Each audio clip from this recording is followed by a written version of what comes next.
vai mudar de assunto, o assunto agora é economia. A Zona Franca de Manaus vive pela primeira vez desde março de 2010 a maior queda no número de empregos no polo industrial. Hoje são menos de 100 mil postos de trabalho nas indústrias aqui do Amazonas. E para falar sobre esse e outros assuntos também de esperança, né, Nelson? A gente recebe aqui no estúdio o Nelson Azevedo, vice-presidente da Federação das Indústrias do Amazonas. Bom dia, muito bem-vindo e muito obrigado por aceitar o nosso convite. Bom dia, é um prazer muito grande para mim estar falando com você aqui e a gente poder prestar alguma informação que seja de utilidade para toda a nossa sociedade, para a nossa comunidade. Nelson, vamos começar essa conversa falando de um assunto não bom, nada bom, sobre as demissões, né? Já são 15 mil postos de trabalho, é o número que eu tenho, você vai poder confirmar ou não, entre janeiro e junho, e agora mais 2 mil postos de trabalho que Manaus perdeu entre julho e agosto desse ano. Existe alguma expectativa? Porque, na verdade, as pessoas estavam acostumadas nesse segundo semestre a ter os terceirizados, empregos temporários, e agora o que a gente vê é justamente o inverso, né? Ó, Daniele, esse número que você tem, quem dera que fosse esse número. É pior ainda o cenário. Hoje nós deveremos estar em torno de 22 mil pessoas desempregadas, só oriundo do polo industrial de Manaus. Veja bem, qual é a razão disso para a gente? Primeiro, nós estamos vivendo uma crise que ela é de âmbito nacional e que nós produzimos em 95% da nossa produção do Distrito Industrial, ela é destinada para o mercado interno. Então, diante disto, o que acontece? O nosso faturamento caiu drasticamente. Todos os indicadores da nossa economia, quando aquilo que compõe o PIB nosso, PIB brasileiro, PIB do Amazonas, todos os indicadores, eles estão negativos, todos.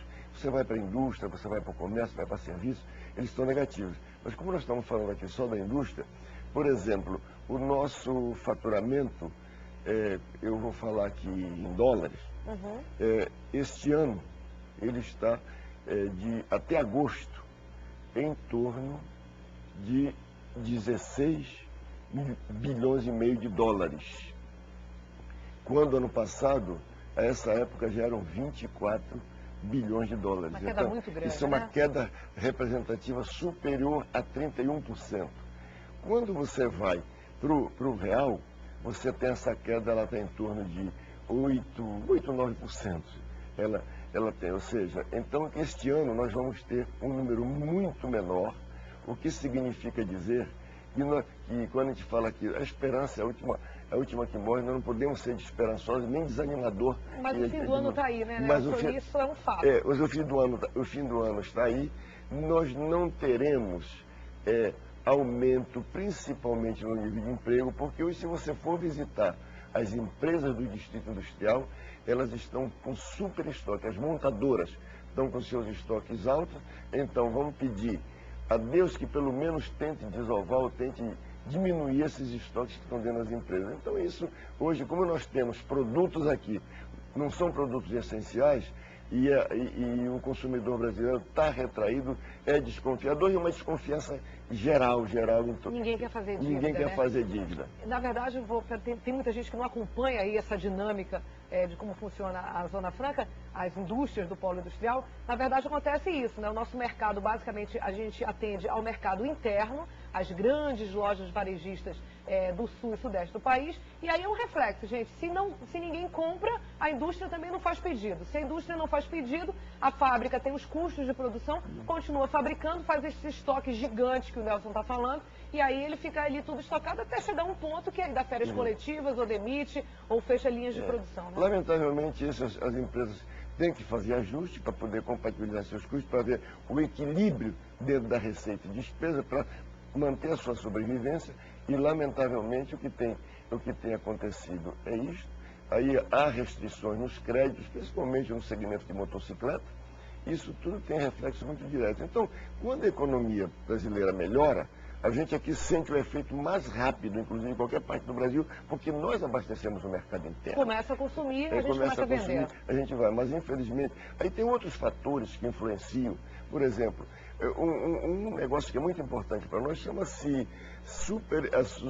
Zona Franca de Manaus, a SUFRAMA, que já vai agora fazer um ano em novembro com o superintendente interino.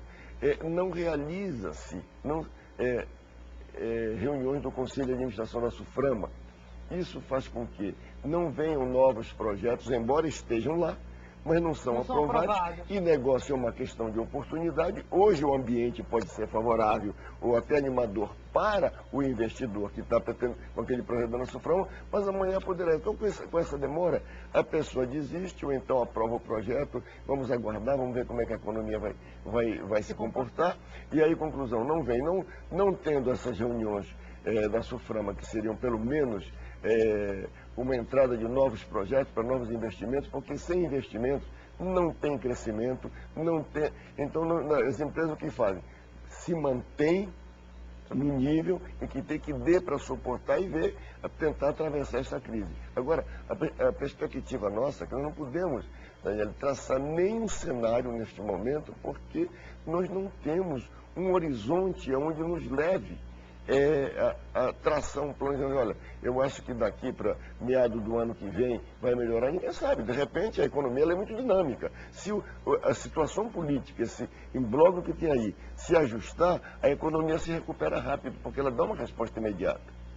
Nelson, como eu falei no início da nossa conversa, nossa entrevista, muita gente tem expectativa de emprego temporário no segundo semestre, com essas demissões todas que eu estava dizendo. Algum setor específico que esteja favorável, está contratando? Você tem notícia? Não tem. Nem o próprio comércio, que é onde se vê mais os terceirizados, né? Porque, por exemplo, no distrito industrial, quando eu falo, hoje nós estamos menos de 100 mil, para ser bem preciso, 99.803 empregados, entre efetivos, temporários e terceirizados. Isso é o global que hoje você tem no distrito industrial. Quer dizer, como você já falou quando você deu a introdução nisso aí, isso desde março de 2010, que nós não tínhamos esse número inferior esse número a 100 mais mil. de 100 mil que foi atingido em 2005, né? De lá, entre 2005 e 2010 aumentou, 2010 teve um recuo, voltou e agora é um recuo de novo. Nós chegamos e recuou, e a tendência, né, lamentavelmente, é como eu falei, as empresas estão fazendo os seus ajustes e a tendência ainda é aumentar esse número. E é lamentavelmente porque você vê que atrás de cada um trabalhador tem no mínimo 3 pessoas dependendo dele. Você veja, a situação é uma situação grave e lamentável. Vamos torcer, vamos ver se realmente alguma coisa pode acontecer de melhor na nossa economia. Mas até agora não tem, porque tudo que querem é aumentar impostos, que vem carregar quem? As indústrias. E, por último, quem é que paga imposto? É o consumidor. Então, quer dizer, há uma recessão realmente muito forte hoje na nossa economia. A gente sabe que pela logística de transporte da indústria do Amazonas, os pedidos normalmente são feitos nos meses, as encomendas de agosto, setembro e outubro, né? E a gente tem aí um prazo de até dezembro para sair, para chegar a tempo no mercado consumidor do sudeste do país, que é o grande mercado consumidor do país, a tempo do Natal, né? Existia uma expectativa nada boa, nós conversamos no primeiro semestre com o Wilson Périco, do Centro das Indústrias, e ele falou, a expectativa é que tenha pedido, mas seja bem abaixo, etc. Agora a gente já tem um número concreto, já estamos aí na segunda quinzena de outubro. A expectativa era ruim.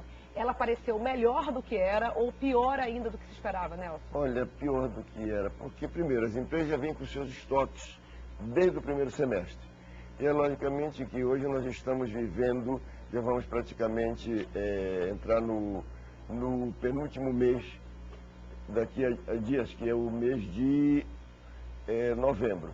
E os pedidos hoje, para atender os pedidos de final de ano, atender as lojas, tanto a nível de âmbito nacional, esses pedidos já estão todos consolidados.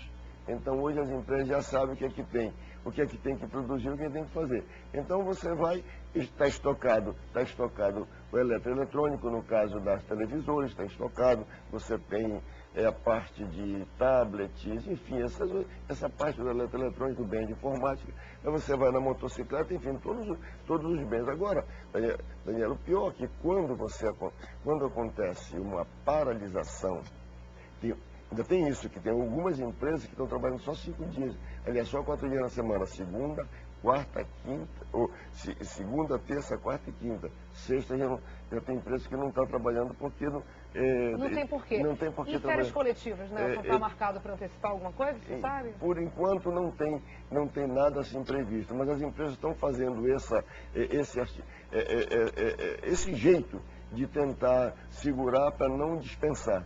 Mas é muito difícil a gente tentar fazer esse sacrifício, segurar até que ponto as empresas vão suportar isso tudo.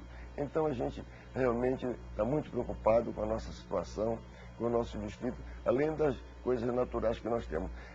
Tem vezes que a pessoa diz, mas as nossas exportações, infelizmente nós fomos concebidos para abastecer o mercado interno, embora pela valorização do dólar, hoje as nossas exportações elas estão em torno de 16% das nossas exportações maior do que igual período do ano passado, ou seja, nós já exportamos esse ano em torno de 1 bilhão e 300 milhões de dólares. Então, mas isso é um pingo d'água no oceano. Pois é, eu ia te perguntar, já concluindo a nossa conversa, nossa entrevista, se tinha alguma notícia boa. A notícia boa, então, seria um aumento, ainda que pequeno, mas das exportações. Das exportações em relação ao ano passado, mas que não dá, teria que ser um negócio bem realmente expressivo, e nós não temos isso. Além do mais, nós temos muita dificuldade aqui na nossa região, a parte de infraestrutura, enfim, isso tudo, a nossa logística é muito complexa e ela é muito onerosa.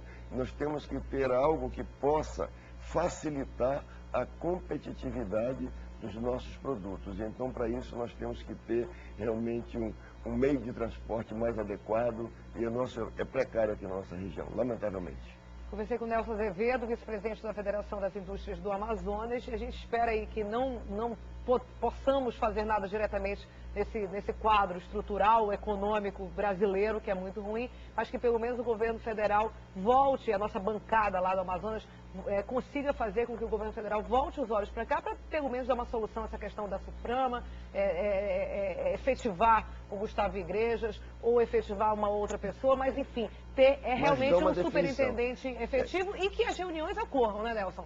Porque perder oportunidades num momento como esse não é bom para ninguém. Olha, a gente sempre conversa. Eu acho que é hora de nós estarmos ombreados, esquecer as cores partidárias e assumir um partido chamado Amazonas e que tem como ponto fundamental Zona Franca de Manaus, o único projeto de desenvolvimento que deu certo nesse país e que não é um projeto nosso do Amazonas, da nossa região, mas ele é um projeto brasileiro, porque ele ajuda muito aqui a Zona Franca de Manaus, até porque pelo volume de arrecadação que nós geramos aqui, que este ano, lamentavelmente, ele está em queda, mas mesmo assim ainda é muito expressivo, tanto no âmbito federal quanto no âmbito estadual.